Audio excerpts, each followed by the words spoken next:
Hi all, and welcome back to the Tech Garage. This is Project Bad Omen, Part 12. So, the plan has changed a little bit. My original intention was to get my friend his computer back to him, so this way he could play Payday and hopefully get his YouTube channel launched. However, in talking with him, it looks like we're going to go into a slightly different direction. Through some horse trading, I've got a different motherboard that we're going to put into this thing. And it's actually similar to what this originally had. It's a 7th gen i7. It's got 32 gigs of RAM. I forget if it's HP or Lenovo OEM, but it'll do the job. We're going to put in a 1 terabyte instead of this 250 SSD. In addition, I'm going to put in this Noctua fan to replace the case fan. Originally, in part 1, there was no fan over there, and I drilled out the pattern to put an 80mm in there, as I don't have an appropriate one to fit. I also replaced the CPU fan with another like fan. However, since we're going in a different direction, it's kind of moot. I did also replace the optical drive in this. Let me grab. Here's the original drive. It is wrecked. Power connector's broken, and so I took the faceplate off and I put another laptop drive in there. It's actually basically the same thing, it just lacks the HP logo. Like that matters. Alright. I also did try the original hard disk, and it does work. It looks like it used to be owned by some kid who enjoys Fortnite and Roblox, but I am going to destroy this hard disk to preserve their privacy.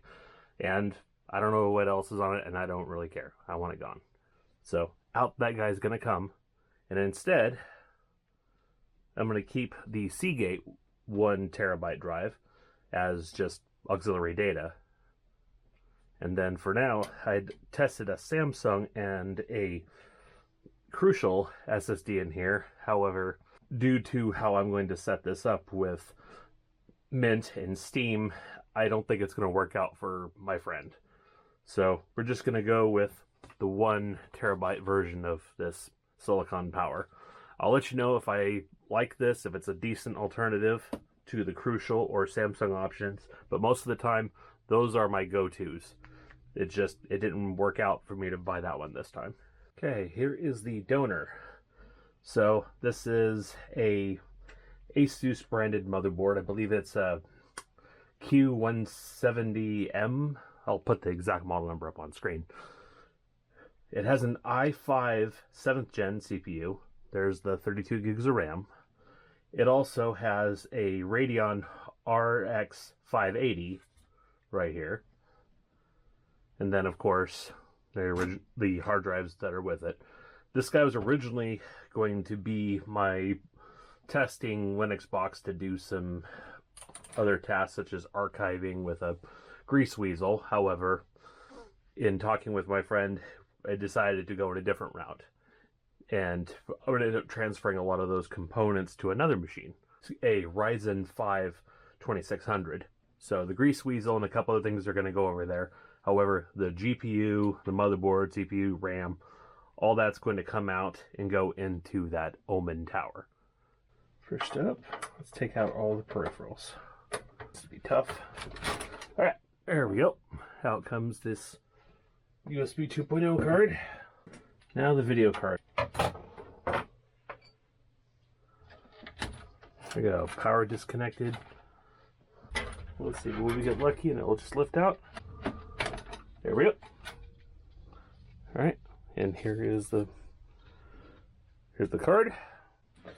Alright, now we can pull out both of these connectors here for the serial and parallel.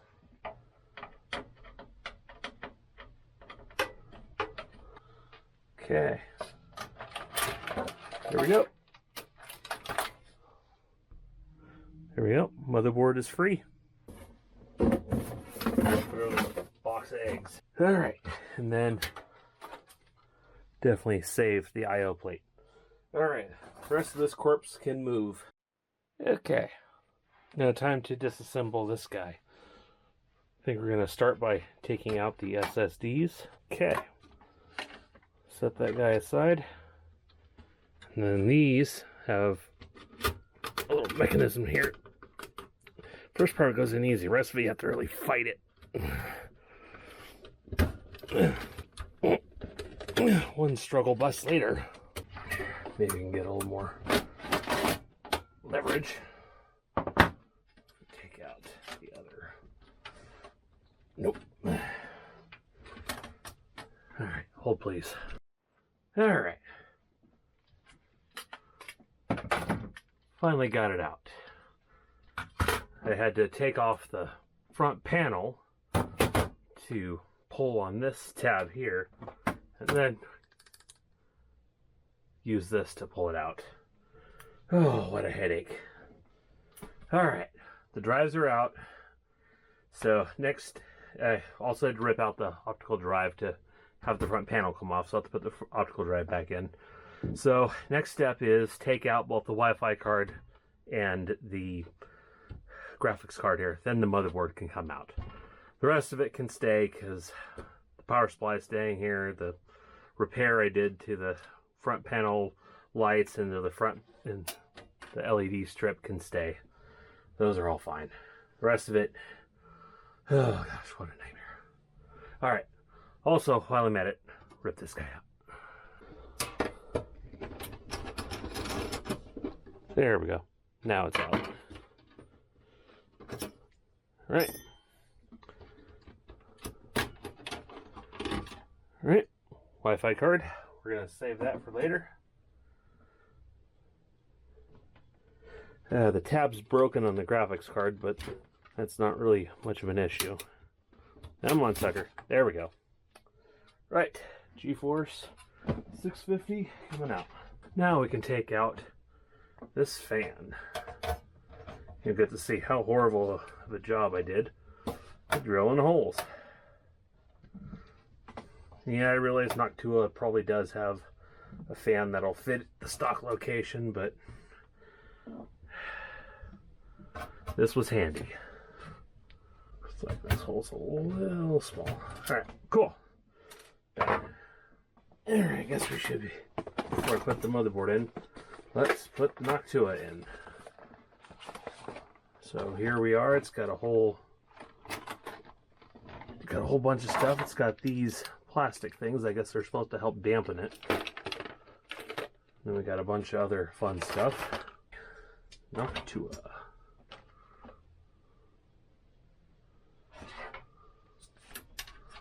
This is going to be a little bizarre. Never used this type of thing before. You know what? I'm going to go back to the screws. Sorry, this isn't perfect, but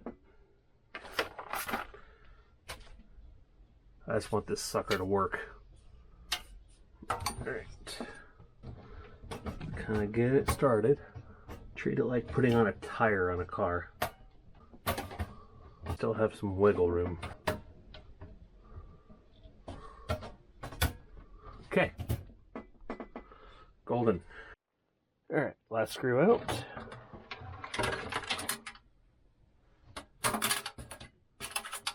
Alright. Now time to put this away. Here's the rear I/O plate.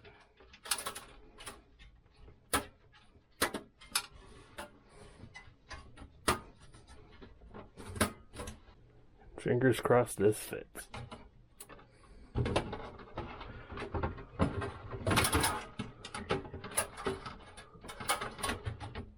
Booyah! We have a little bit of space. Alright, now to secure it. We seem to have run into a slight problem here. These copper tops to the cooler are too tall for the case to close, so I'm going to have to swap it out with a regular stock cooler. Alright, so I put another cooler on this. This one I harvested from another machine that's somewhat compatible. I had to borrow this plate from it too. Hopefully this fan is quiet.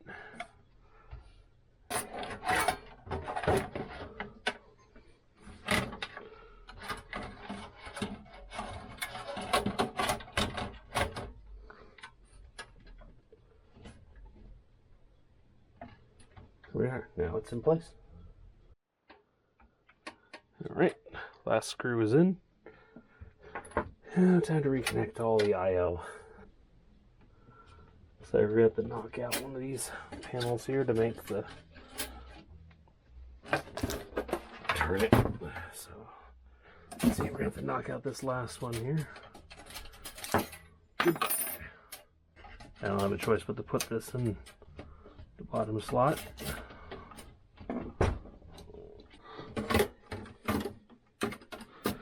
There we go. Might as well make use of the extra USB ports. Okay. Now the big kahuna.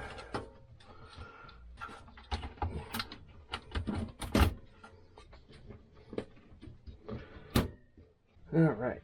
Now we can put this back in place.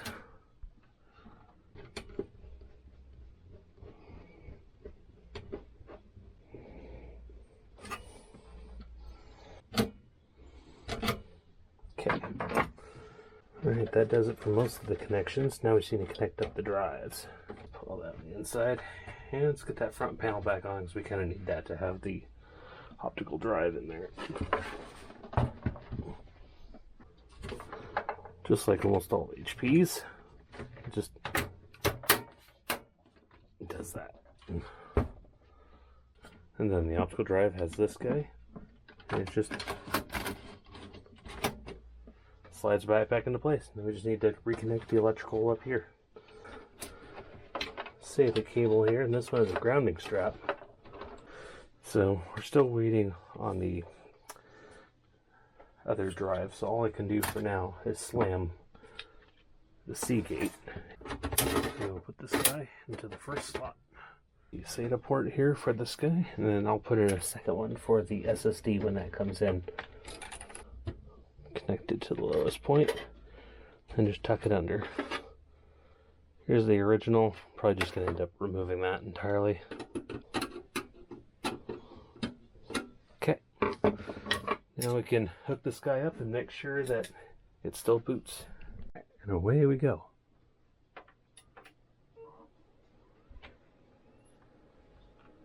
We got the spam F11 or F12. Yay, video. Yes, new CPU installed, I know.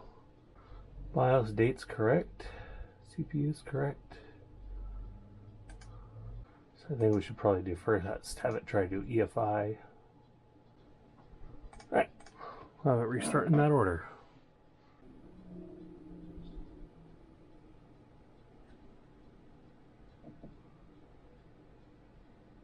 Cool.